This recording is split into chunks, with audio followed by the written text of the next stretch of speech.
తాకట్టులో ఉన్న బంగారాన్ని విడిపించి ఆ రోజున్న మార్కెట్ ధర కట్టి మిగిలిన డబ్బును మీకు అందిస్తుంది కొమ్మూరి గోల్డ్. నమస్తే, బ్రేకింగ్ న్యూస్ చూస్తున్నాం. హైదరాబాద్ అత్తాపూర్లో కన్న కొడుకుల ముందే భార్యని అతి దారుణంగా హత్య చేసినటువంటి భర్త విషయం. అనిత, ఈ విషయం గురించి చూసుకుంటే అత్తాపూర్లో ఎంత దారుణమైన సంఘటన. అవును, వాళ్ళిద్దరు హస్బెండ్ అండ్ వైఫ్ అత్తాపూర్లో సంబంధించిన ఒక అపార్ట్మెంట్లో వాచ్మెన్గా ఉంటున్నారు. సో వాళ్ళు గత ఒక 6 నెలల క్రితం హైదరాబాద్కి వచ్చి పని, తను అవినాష్ అనే వ్యక్తి ఆటో డ్రైవర్గా పనిచేస్తున్నాడు. వాళ్ళ వైఫ్ వచ్చేసి కోమలి, వాళ్ళకి 2 పిల్లలు ఉన్నారు. వాళ్ళు పనిచేస్తున్నట్టు తెలుస్తుంది, ఇళ్లలో పనిచేస్తున్నట్టు తెలిసింది. సో అంటే హత్యకు గల కారణం ఏమై ఉండొచ్చు? అనుమానం పెనుభూతం అని పెద్దలు ఊరికినే అనలేదండి. సో అసలు అంత దారుణంగా క్రూరంగా 2 పిల్లల ముందు ఒక తండ్రి భార్యని అతి కిరాతకంగా ఫస్ట్ కత్తితో అంట తను తప్పించుకునే ప్రయత్నంలో, మళ్ళీ ఒక రాడ్తో, అది కూడా తప్పించుకునే ప్రయత్నంలో పెద్ద కొడుకు తండ్రిని బతిమలాడటం, అమ్మని ఏం చేయొద్దు అని ఊపిరాడదు చెయ్యొద్దు అని బ్రతిమలాడుతున్నా కూడా తను వినిపించుకోకుండా రోడ్డు మీద పరిగెత్తించి అతి కిరాతకంగా తను ప్రాణాలు పోయే వరకు చంపడం అసలు చాలా దారుణం. అంటే ఇంత జరుగుతున్నప్పటికీ అపార్ట్మెంట్ లో నిజంగా వాచ్మెన్ అంటే డెఫినెట్ గా కింద ఉంటారు, ఎవరో ఒకరు వెళ్తూ ఉంటారు, ఎవరు చూసి ఉండకపోవచ్చు అంటారా? ఏమో అది అందరికి తెలియట్లేదు. బట్ ఏంటంటే ఫస్ట్ అయితే నైట్ నుంచి గొడవ స్టార్ట్ అయ్యి మార్నింగ్ వరకు కంటిన్యూషన్ గొడవ ఉందని తెలుస్తుంది. ఆ తర్వాత మార్నింగ్ అవర్స్ లో ఇలా జరిగినాక ఇమ్మీడియట్ గా ఆమె అరుపులు కేకలకు చాలా మంది అపార్ట్మెంట్ లో ఉన్నటువంటి వాళ్ళు వచ్చి హాస్పిటల్ కి తరలించే లోపు తను చనిపోయినట్టుగా తెలుస్తుంది. సో ఇది చాలా విషయాలు. మేజర్ పాయింట్ ఇక్కడ ఏంటంటే ఒక అనుమానమే ఇక్కడ నిజంగా ఈ రోజు ఈ హత్యకి గల కారణం అని తెలుస్తుంది. ఎందుకంటే గత 6 నెలలుగా వీళ్ళు మైగ్రేన్ అయ్యి ఇక్కడికి వచ్చింది హైదరాబాద్కి. వాచ్మెన్గా ఉంటూ ఇళ్లలో పని చేసుకుంటూ వాళ్ళు జీవనాన్ని గడుపుతున్నారు. అంటే ఆమె మళ్ళీ చేసేది ఎక్కడో బయట ప్రదేశంలో కాదు, అదే అపార్ట్మెంట్ లో. సో 2-3 ఇళ్లలో కూడా తను పని చేసుకుంటూ ఉన్న కార్యక్రమంలో ఆ రోజు కొంచెం లేట్ రావడం, అంటే గత కొన్ని రోజులు కూడా లేట్ వస్తున్నావు సంథింగ్, ఇంకెవరైనా అక్రమ సంబంధం అలా అంటున్నారు. But without evidence. ఎందుకంటే ఇప్పుడు ఫర్ ఎగ్జాంపుల్ ఒక ఇంట్లో లైక్ ఎగ్జాంపుల్ చూసుకుంటే గెస్ట్లు ఉంటారు, కొంచెం వర్క్ ఎక్కువ ఉంటుంది. సో ఫర్ ఎగ్జాంపుల్ వర్క్ అయిపోయినాక ఇంటికి వెళ్ళి ఏం చేస్తావులేమ్మా కాసేపు కూర్చో అన్న ఓనర్స్ కూడా చాలా మంది మనం చూస్తుంటాం. ఫుడ్ పెడతారు, అడిషనల్ గా వర్క్ చెప్తారు. సో సంథింగ్ ఏదో ఒక వర్క్ వల్ల కొంచెం డీలే అయినంత మాత్రాన, అది కూడా 1 టైం కాదు, బిఫోర్ గా కూడా చాలా డిలేగా వచ్చేది, లేట్ గా వచ్చేది. ఇంటికి వస్తే వర్క్ ఉండే వాళ్ళు పని చెప్పారు అని చెప్తున్నట్టుగా కూడా మనకు తెలుస్తుంది. సో ఏది ఏమైనా కూడా నిజంగా ఉన్నప్పుడు భార్య వెళ్ళేది ఎక్కడో కంపెనీస్ లో వర్క్ కాదు, అది పైనే కాబట్టి ఒకసారి వెళ్ళి చూడొచ్చు. మరి నిజంగా అలాంటివి ఏమన్నా చూసిన తర్వాత అనుమానం అనే ఒక పదాన్ని అక్కడ పెట్టుకొని అయినప్పటికీ ఓ మనిషిని హత్య చేసేంత రైట్ నిజంగా అది ఎవరైనా ఏ బంధానికైనా లేదు. సో అంటే ఇన్ని జరుగుతున్నాయనంటే నిజంగా ప్రభుత్వం ఈ విషయంలో కఠినమైన చర్యలు తీసుకోవట్లేదా? ఎందుకంటే రేపు మనం లాస్ట్ ఒక ఫ్యూ ఇయర్స్ నుంచి చూస్తున్నాము వరుస దారుణాలు. వైఫ్ ని హస్బెండ్ చంపేయడం, హస్బెండ్ ని వైఫ్ చంపేయడం, ప్రియురాలు ప్రియుడిని చంపేయడం, ప్రియురాలు వేరేవాడిని పెళ్లి చేసుకుందని ప్రియుడు ఇంకో వచ్చి చంపేయడము, ఎక్స్ వైఫ్ ఆల్రెడీ మ్యారేజ్ అయ్యి డివోర్స్ తీసుకున్న వాళ్ళని కూడా ప్రశాంతంగా ఉండనీక కూడా ఎన్ని దారుణాలు. అంటే అసలు సొసైటీలో చేంజెస్ ఎక్కడి నుంచి రావాలి అంటే స్పాంటేనియస్. ఇప్పుడు ఏదైనా ఒక ఇన్సిడెంట్ జరిగింది అంటే ఇమ్మీడియట్ రావాలంటే అలా రిజల్ట్ వస్తేనే ఫర్దర్ గా నెక్స్ట్ ఎవరైనా చేయడానికి భయపడతారు. సో నెక్స్ట్ రిపీట్ అవ్వకుండా ఉండొచ్చు, కొంతవరకు అయినా మనం దాని మార్చవచ్చు. ఈ సినారియోలో అయితే వాళ్ళ బాబు మాట్లాడుతున్నటువంటి మాటలు నిజంగా కంటతడి తెప్పిస్తున్నాయి.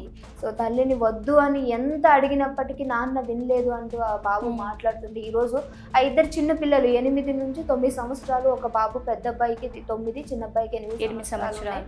సో ఇద్దరు కూడా ఈరోజు అనాథలు అయిపోయినటువంటి పరిస్థితి. తండ్రి నిజంగా మళ్ళీ బయటకు వస్తాడా లేదో కూడా తెలియదు. ఎందుకంటే జీవితకాల ఖైదీ శిక్ష అంటే పడేటువంటి అవకాశం కూడా ఉంది, జైల్లోనే ఉండే అవకాశం ఉంది. తల్లి లేదు. ఇప్పుడు ఆ బిడ్డలకి నిజంగా ఎవరు చూసుకుంటారు, ఎవరు చూస్తారు, ఎవరు వాళ్ళ ఆలన పాలన ఎవరు చూస్తారు, వాళ్ళ భవిష్యత్ ఏంటి అంటే స్పాంటేనియస్ గా తీసుకునే నిర్ణయాలు వాళ్ళిద్దరు బాగానే ఉంటారు. తను వెళ్ళిపోయింది, తను జైల్లో ఉంటారు. బట్ పిల్లల పరిస్థితి ఏంటి, వాళ్ళ ఫ్యూచర్ ఏంటి, వాళ్ళు రోడ్డు పాలయ్యారు కదా.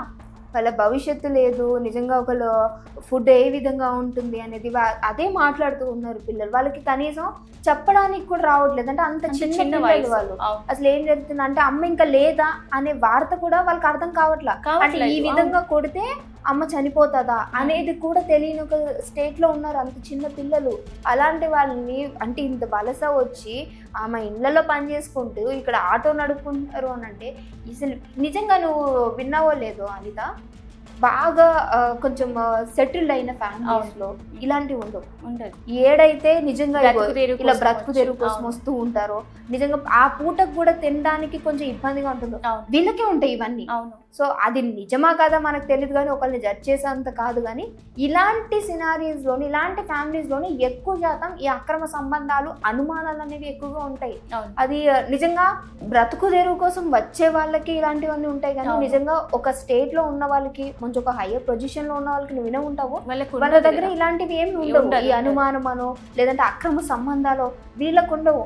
అంటే ఇక్కడ మేజర్ పాయింట్ ఏంటంటే ఒకళ్ళు మనల్ని చూసుకోలేకపోతున్నారు అని వీళ్ళేమన్నా తప్పుదోవ పడుతున్నారా, లేదు అంటే ఇంకేమైనా కారణాలు అయి ఉండొచ్చా, లేదంటే నేనేం చూసుకోలేకపోతున్నాను కదా ఇది ఇంకోటికి అలవాటు పడతాను అంటే తన మైండ్ సెట్ అలా ఉంటుంది. ఇప్పుడు ఎక్స్ప్రెస్ అవ్వడు, తను ఇంటర్నల్ గా ఏం ఫీల్ అవుతున్నాడు అనేది వాడికి తెలియాలి. బట్ ఏంటంటే కూటి కోసం కోటి విద్యలు అన్నట్టు పొట్ట చేత పట్టుకొని వచ్చి ఇలాంటి వాళ్ళు ఇలా దారుణాలకు గురి చేయడం. అయితే ముఖ్యంగా మనం మాట్లాడుకోవాల్సింది ఏంటి అంటే, ఇలా చేసే బదులు కొంచెం ఆ క్షణికావేశంలో కొద్దిగా ఓపిక తెచ్చుకొని, నీకు నచ్చట్లేదు సరే, ఇన్ కేస్ నువ్వు జడ్జ్ చేసావు తను తప్పుడు పని చేస్తుంది, అలాంటప్పుడు నువ్వు లీగల్ గా విడిపోవచ్చు కదా. లేదా పెద్దవాళ్ళని పిలిపించి విడిపోతే ఆమె లైఫ్ వాళ్ళది, వీరి లైఫ్ వీళ్ళది.